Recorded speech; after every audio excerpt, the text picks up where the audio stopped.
نبدأ بالصلاة والسلام على سيدنا محمد وعلى آله وصحبه وسلم تسليما كثيرا.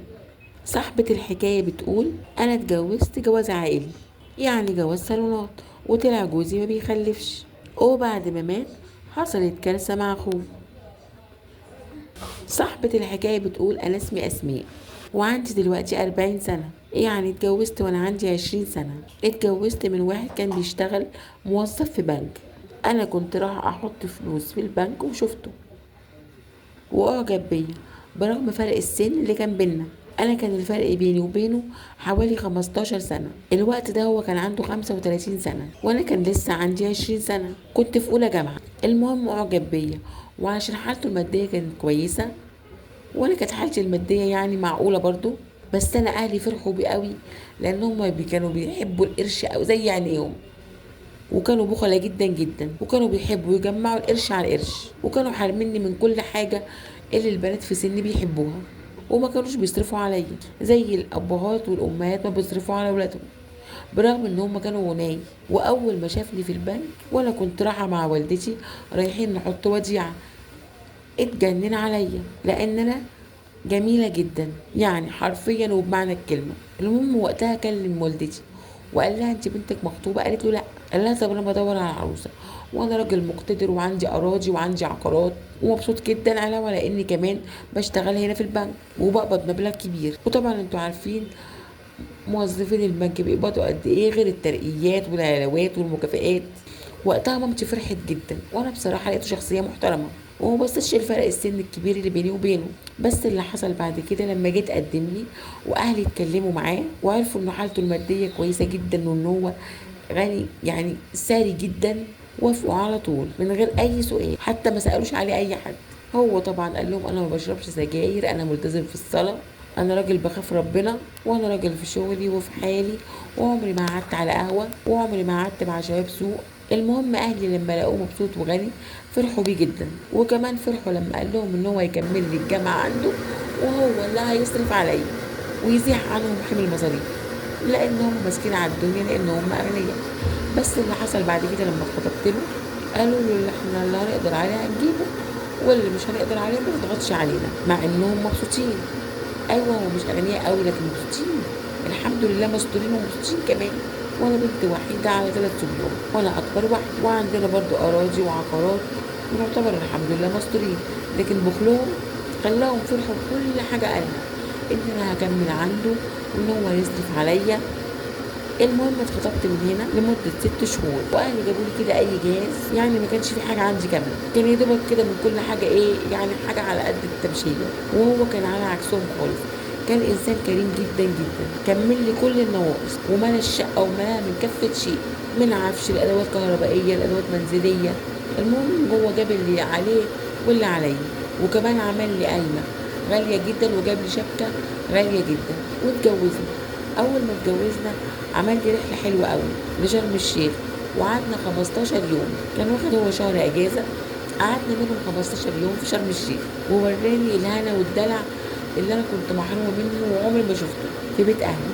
لكن انا قعدت متجوزاه 19 سنه، يعني اتجوزت وانا عمري 20 سنه وتوفى وسابني وانا عندي 40 سنة، ميت وهو عمره 55 سنة. المهم لما اتجوزته قعدت السنة الأولانية، طبعا أنا كان نفسي أحمل جدا، حتى كنت مقررة في نفسي لو أنا حملت أأجل موضوع الدراسة، السنة اللي أحمل فيها أأجل الدراسة وكده يعني. بس أول سنة ما حملتش، ورحنا كشفنا أنا وهو، وللأسف طلع إن هو عقيم وما بيخلفش.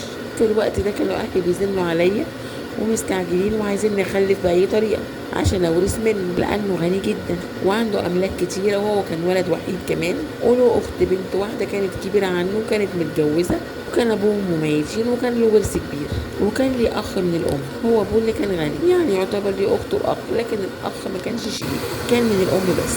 المهم من هنا لهنا أول سنة ما خلفتش طبعا، ولما اكتشفنا إن هو عقيم وعنده عقم ملوش أي علاج، يعني عيب خالص. وساعتها أهلي قعدوا يسألوني ما خلفتش ليه؟ قلت لهم: يا جماعة العيب مني. وبرضه هو كان لما يروح عند أهله وأهله يضغطوا عليه: يا ابني ما خلفتش ليه؟ كان يقول لهم إن العيب منه، يعني هو كان بيقول للأهل إن العيب منه، وأنا كنت بقول للأهل إن العيب مني، وفضلنا 20 سنة متجوزين على كده. انا كنت في الوقت ده خلصت الجامعه، وانا كنت بدرس تجاره، وجاب لي واسطه وشغلني معاه كمان في البنك، وبقينا احنا الاتنين موظفين مع بعض. بس كان اللي يشوفني يفتكرني بنته عشان طبعا فرق السن ما بيني وبينه. واللي حصل بعد كده ان احنا كنا حاطين مرتبنا على بعض، وكنا شاريين شقه تمليك، وهو كان عنده اراضي وبيوت في محافظه من محافظات البلد، لان هو كان شغله في القاهره، لكن اهله وعيلته كلهم كانوا من الارياف. فطبعا كان شاري شقه تمليك في البلد اللي احنا كان بيشتغل فيها. في الوقت كان فلوسي على فلوسه، وكان مرتبي على مرتبه، اللي انا بقبضه كله كان مشترك معايا. طبعا كان دخلي على دخله، كانوا بيتحطوا على بعض، كنا بنصرف مع بعض في كل حاجه. وعمري ما عملت لنفسي ذمه ماليه خاصه. وكان شاري الشقه التمليك دي باسمي، مع ان انا كل كان شغلي وتعبي وشقاي كله كنت معايا، كنت بدوني، لكن كتب الشقه التمليك باسمي. وانا ساعتها قلت مش مشكله ان هو واحد، يعني هتروح لمين؟ المهم عشنا مع بعض وقعدنا طول 20 سنه على الحل، وكل اللي حوالينا بقوا يتجننوا. محدش عارف مين فينا اللي بيخلفش. كل ما حد يسأل حد هو يقول العيب مني، ولا حد يسألني اقول العيب مني، ومحدش كان عارف العيب مني. واحنا عمرنا ما قلنا لأي حد على نفسنا أي حاجة، والناس كلها صحابنا وقرايبنا وزمايلنا مبقوش عارفين مين فينا الصادق ومين فينا الكذاب. وفضلنا على كده لغاية بعد 20 سنة، بالرغم ان هو كانت صحته كويسة جدا، بس جات له سكتة قلبية وهو بيشتغل من غير أي سبب، ولا زعل ولا انفعال ولا أي حاجة. كان قاعد على مكتبه بيشتغل عادي، مرة واحدة اتوفى. جريوا على الموظفين ولقيتهم بيصرفوا عليا وبيندولوا ويقولوا الحقي جوزك بينطقش. طبعا انا انهارت وجريت عليه، لقيته فاقد النطق خالص. اتصلوا على الاسعاف، جه خدوه وداه المستشفى اللي جنبنا. اول ما وصل المستشفى قالوا البقاء لله، ده توفى من ربع ساعه. وساعتها انهارت وقعدت اعيط، والدنيا لفت بيا، عشان هو كان كل حاجه بالنسبه ليا. الحنيه والدلع والحب اللي شفته معاه ما شفتوش مع حد غير ولا في بيت اهلي. كان هو ابويا واخويا، وكان كل اللي ليا. المهم اتوفى، وما كانش فيه اي حاجه باسمي، حتى شقتي اللي كنت عايشه فيها وكنت بتحايل عليه طول فتره ال20 سنه. قلت له حتى حاول تكتب لي الشقه باسمي، عشان بعد الشر لو جرت حاجه ما اضطرتش في الشارع. لكن هو كان رافض تماما، برغم ان كل فلوسي من شغلي كنت بحطها معاه في البيت، وكنت معاه في المعيشه، وعمري ما كان ليا ذمه ماليه خاصه. وما كانش حيلتي في حياتي كلها غير حتتين الدهب اللي جابهم لي في الشبكه، وما زودش عليهم حاجه، رغم حنيته وانه كان كويس جدا معايا ورومانسي وحنون جدا. بس كنت بستغرب، انا مضحيه معاك بعمري كله، وبقالي معاك 20 سنه على الحلوه والمر، انت ما بتخلفش وانا راضيه بقضاء ربنا وعايشه معاك، وضحيت بأمومتي وقلت مش مشكله الخلفه، انت معوضني عن كل حاجه. بس ما عملش حسابي اليوم اللي هو هيموت فيه وانا اتبهدل.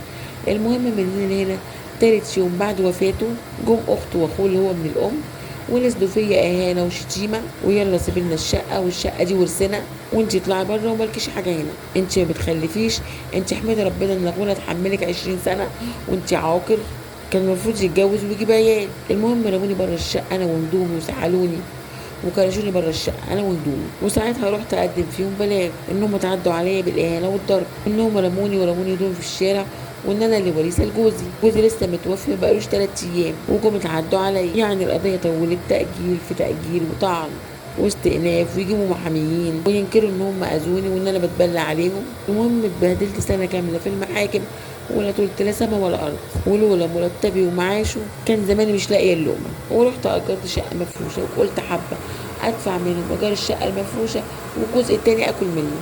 المهم بعد ما اتبهدلت سنه في المحاكم، كلمت اخو جوزي وقلت له طبعا انا لو حلفت لك من الارض للسما ان العيب كان من اخوك طبعا مش هتصدقني. قال لي وانا مالي، انت محدش ضربك على ايديك وقال لك استحملي. واخوه ده كان متجوز وكان عنده 45 سنه، وكان عنده بنت وولد، وكانت مراته صاحبه مرض ودايما تعبانه في الفرشه. يعني زي ما كنت اسمع من جوزي ان هو اللي كان بيخدمها، وهو اللي كان بيديلها طلباتها، يعني كان كل العلاقه بينهم كممرض مش اكتر. المهم هو كان معاه بنت وولد كبار في الجامعه. المهم لما لقيت نفسي سنه في حالها بجري في المحاكم والقضايا، وهم عايزين ياكلوا ورثي وما يدونيش حقي. وقتها انا قلت لاخوه ايه رايك نتجوز؟ قال لي ايه ده، انت بتهرجي؟ قلت له لا ما بهزرش، وايه المانع؟ انا بقول لك انا عارفه ان مراتك تعبانه، وانا واحده ما عنديش عيال، يعني لا عندي مشاكل ولا عندي مسؤوليات، وانا الحمد لله بشتغل موظفه في بنك ومرتبي حلو، وكل اللي هيحصل انا لو اتجوزتك رسمي معاشي هيتقطع، بس كفايه ان انا اتجوزك واعيش معاك وفي خيركم، وانا لو مت انت هتورثني، يعني الخير برضه مش هيطلع براكم، لان انا لو اخدت ورث الشرعي، وطبعا كده كده المحكمه هتحكم لي بيه في الشقه وفي الاراضي وفي العقارات وفي الارض بما يرضي الله، لان انا متجوزه بقى لي 20 سنه وكده كده ليا حق في الميراث، ولو اتجوزت واحد غريب كده كده هيورثني، يا عالم اخلف ولا لا. انا دلوقتي عندي 40 سنه، يعني يا عالم ماليش فرصه في الانجاب، انا لو اتجوزتك ولو جرى لي حاجه اكتب لك ورقه ان انا لو جرى لي حاجه بعد عمر طويل كل اللي انا هورثه من اخوك يبقى لك انت وتنقل ملكيته باسمك. المهم ولقيته قال لي انت فاجئتيني، بس الموضوع عايزني لازم اعرض على مراتي، عشان مراتي حالتها النفسيه والصحيه مش كويسه، لو وافقت كان بها، وبرضه هكلم اختي ويمكن اختي تقول لي مفيش مشكله براحتك، لان هي ما عندهاش اعتراض ان انا اتجوز زوجه تانية، لانها كانت دايما تقول لي انت مراتك مريضه ولازم تتجوز عشان انت متبهدل وبتخدمها وبتخدم عيالك، فلازم تتجوز تجيب واحده تخدمكم انت وعيالك وتساعد في خدمه مراتك. فانا لو قلت لها مش هتعترض، بس انا ما اقدرش اعمل حاجه من ورا زوجتي، انا بحب مراتي وهي بتحبني وما ينفعش اخد قرار زي ده من وراه، انا لازم اخد رايها، وافقت وافقت، ما وافقتش خلاص. المهم كلم زوجته وقال لها لا تورثي من اخويا، احنا اولى بيه، انت عارفه ان انا امي ما كانتش عيلتها حاجه وابوهم هو اللي كان غني، هم اخواتي من الام ورثوا في ابوهم، لكن انا ما ورثتش حاجه، لكن انا دلوقتي اقدر اورث اخويا لان هو ملوش ورثه غير انا واختي، وكمان لو اتجوزت مراته التركه اللي هتاخدها من جوزها زائد التركه اللي انا هاخدها من اخويا هتبقى ليا انا وانتي وعيالنا، وساعتها كلهم فرحوا وطمعوا ان انا هيقدروا ياخدوا مني كل الورث بكل سهوله.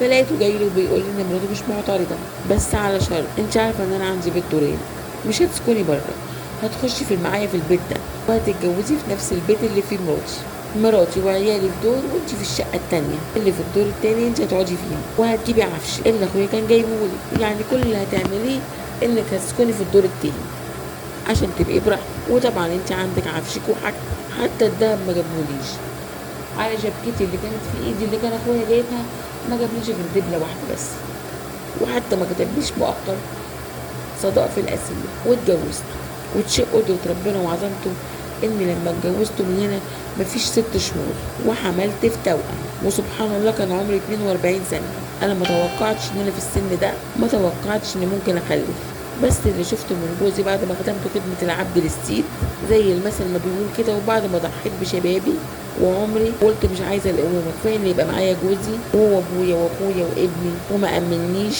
حوجني ان انا اتجوز اخوه عشان ابقى تحت سترهم، وهو بقى متجوزه بدل ما ابقى ارجع بيت ابويا تاني واتبهدل في بخلهم، وبرده كانوا هيستغلوني وياخدوا فلوسي، وقلت هو ده اللي راجل ولا ده اللي حيطه، بس ما كنتش عارفه ان ربنا سبحانه وتعالى عين لي رصيد كبير قوي من 20 سنه شقه مع جوزي الاولاني، وبعد ما عدى 6 شهور على الجواز ولقيت نفسي مش قادره اتحرك وتعبانه ودايما دايخه، ورحت كشفت الدكتوره قالت لي انت حامل، وبان ان هما طفلين واكتمل الحمل والحمد لله طلعوا ولدين، وولدت ولدين اللهم صل على النبي في كامل صحه وعافيه وجمال والحمد لله. وساعتها قعدت احمد ربنا الحمد لله ان انا في السن ده ازاي احمل واخلف، وبقيت اقول يا ريتني كنت اتجوزت من بدري وخلفت، لكن كنت حبي لجوزي خلاني ضحيت بشبابي وعمري عشان ابقى تحت رجله، لكن يشاء السميع العليم ان انا اتجوز اخوه عشان اقدر اخد حقي في مراسي وما ارجعش تاني بيت اهلي واتبهدل، ويشاء ربنا ان انا اخلف ولدين توأم يبقوا سندي وظهري، حتى لو سيرتي ده فكر ان هو يطلقني هلاقيهم هم سند ليا بعد ربنا في الدنيا. واللي حصل برضه واتفاجئت بيه ان جوزي فرح جدا جدا وبقى فرحان ان انا جبت له ولدين، لان هو ما عندوش الا بنت وولد ومراته مريضه، وطبعا ورث كبير من اخوه واخته ورثت، وانا طبعا ادوني نصيبي، يعني كانت حالته حلوه قوي قوي، وعدى لما ورث جوزي، وطبعا هو برضو كان يعني مرتاح ماديا، ولما انا خلفت الولدين بقى فرحان جدا بالولدين دول، وبقى فرحان ان ربنا رضاه وبقى عنده 3 ولاد وبنت، برغم ان البنت والولد كبار بس كان فرحان بولادي قوي، وسبحان الله حبينا بعض وتعلقنا ببعض، وبقى بيني وبينه رابط جامد قوي لما خلفت الولدين، بقى يعاملني كويس جدا وبيحبني وبيحب عيالي، وبقى يقول لي انت ما خدتيش نصيبك من الدنيا من الامومه، وانا لازم اعوضك بولادنا، انا ولادي الكبار دول خلاص كبروا وقفوا في الجامعه وقربوا يخلصوا ويتجوزوا، لكن عيالي الصغيرين دول لسه صغيرين وانا مش صغير، عندي 46 سنه ولازم اعوضهم وامن لهم، وسبحانك يا رب شيء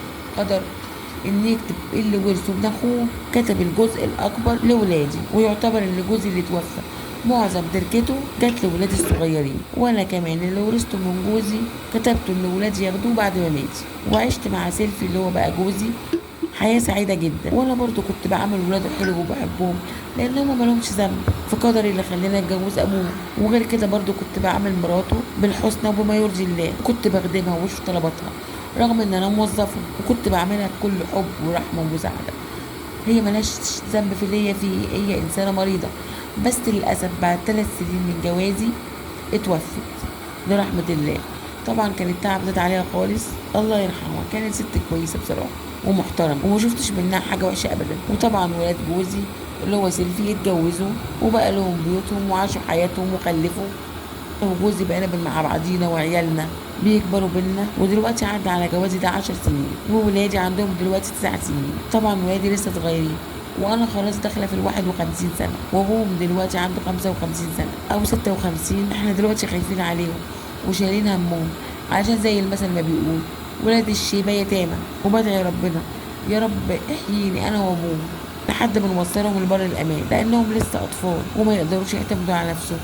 لكن انا عايزه اقول لكم ان والله يا جماعه بعد الصبر جبر، وفعلا ربنا سبحانه وتعالى بيعوض الانسان ما دام الانسان نيته كويسه. وكمان نصيحه لوجه الله، مش معنى ان زوجتك اتحملتك وتحملت ان انت ما تخلفش ان انت ما تامنلهاش مستقبلها.